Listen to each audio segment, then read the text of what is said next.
আসসালামু আলাইকুম। আশা করি সবাই ভালো আছেন আর আমিও আলহামদুলিল্লাহ অনেক ভালো আছি।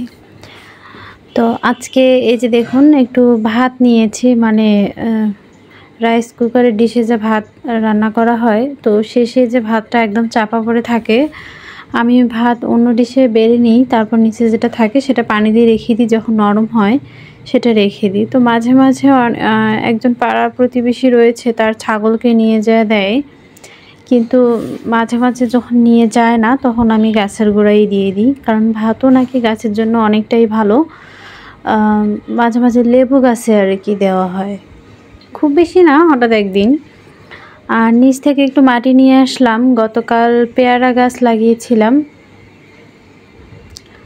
তো সেখানে আসলে মাটিটা কম হয়ে গিয়েছিল, তাই একটু মাটি দিয়ে নিলাম।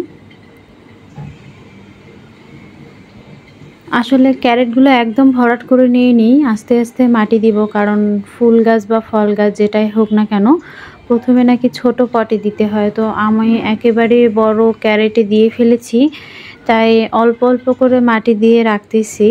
আর এইদিকে লেবু গাছটাও রিপোর্ট করেছি, তবে লেবু গাছ তো আগে থেকেই আমার এখানে ছিল, প্রায় 2-3 বছর হয়ে গেল, তাই একটু বেশি করে মাটি দিয়ে একবারে বসিয়ে দিয়েছি যেন এবছর লেবু পাই।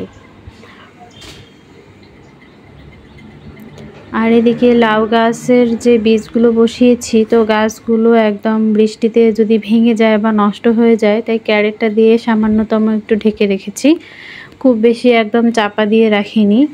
আর গতকাল আমি লেবু গাছ আর পেঁপে গাছ রিপোর্ট করেছি আর কি। এই পেঁপে গাছটা আমার এক ভাগ্নি দিয়েছে, তো আমি এটা এখানে বসিয়েছি। সাথে আসলে এই ক্যারেটগুলোতে শুধু একটা গাছে থাকবে না, আমি এখানে শাকটা কোনো কিছু দিয়ে দিব চারদিক দিয়ে। শীতকালে আমার এই বেডগুলো অনেক কাজে লাগবে।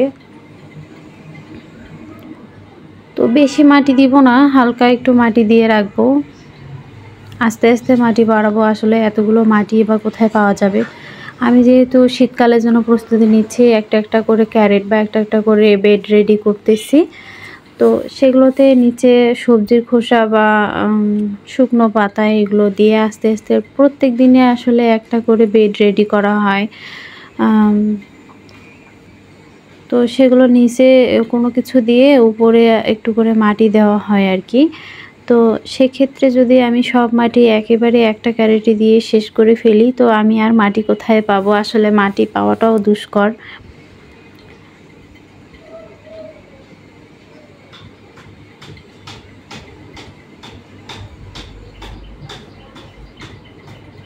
আর এদিকে ড্রাগন গাছগুলোর দিকে প্রত্যেক দিনে তাকিয়ে থাকি, কিভাবে গাছগুলোকে সেট করব, আসলে নিচের দিকে হেলাবো কেমনে বুঝতে পারতেছি না।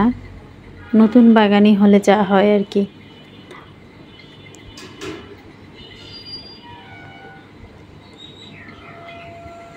আর এই ডালটাতে আমি একটা মালটা গাছের ডাল নিয়ে এসে জোর কলম বলে নাকি, আমি আসলে মোবাইলে দেখি অনেক কিছু, তো সেটা করার চেষ্টায় আছি।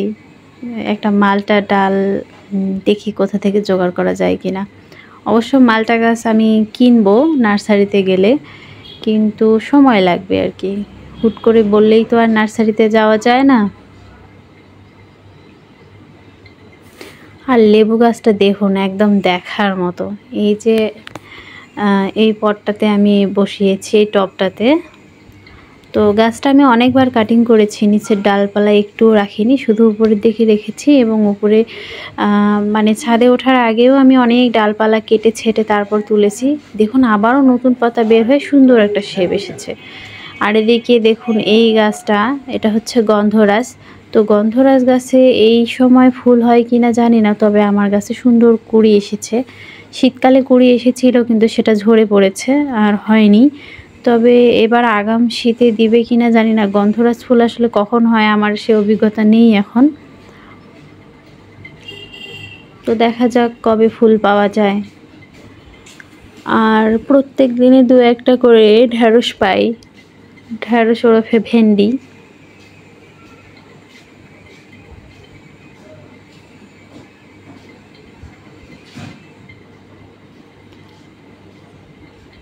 আর এই মেহেদি গাছটা প্রত্যেক দিনই মরিচ গাছের উপর শুয়ে থাকে, মানে পড়ে যায় আর কি। যাই হোক, আমি একবার এসে তুলে দিয়েছি। এখন ভিডিও করার জন্য মোবাইলটা নিয়ে আসলাম। আর এইদিকে দেখুন, মানে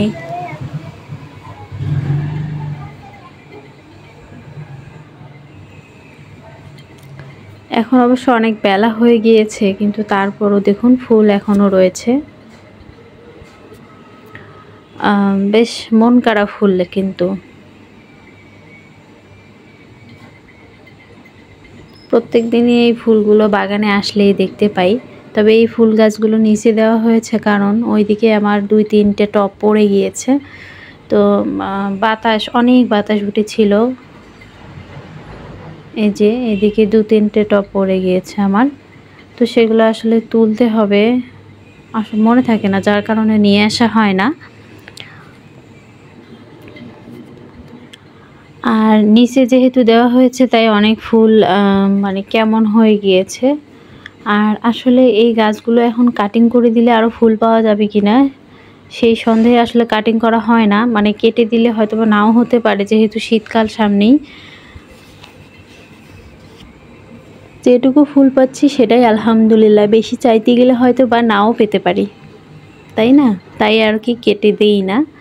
অনেক লম্বা লম্বা হয়েছে এবং ফুলের সংখ্যা অনেকটাই কমে গিয়েছে।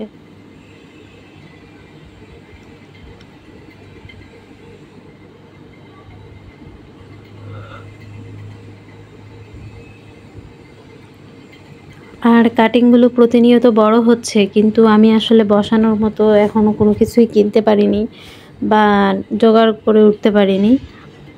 দেখি কি করা যায়। আর এই গাছটা দেখুন, শুধু একটা গাছ, গতবার অনেক ফুল দিয়েছে, মানে ছোট ছোট চন্দ্রমল্লিকা, এটাকে কি যেন একটা বলে, ভুলে গিয়েছে এই মুহূর্তে। আসলে আমার ভুলার রোগটা মনে হচ্ছে খুব বেশি। যাই হোক,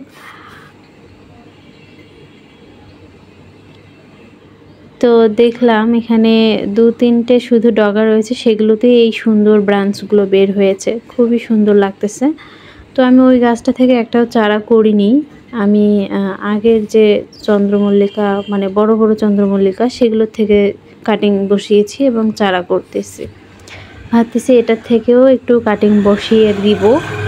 তো কাটিং বসালে তো হবে না, ফুল বসানোরও, মানে ফুল গাছ বসানোরও তো পটের দরকার, সেগুলো এখনো ম্যানেজ করতে পারিনি। দেখা যাক কি করা যায়। তো যাই হোক, যদি ভিডিওগুলো ভালো লেগে থাকে তাহলে প্লিজ লাইক, কমেন্ট, শেয়ার করবেন। আর সবাই ভালো থাকবেন, সুস্থ থাকবেন। আল্লাহ হাফেজ।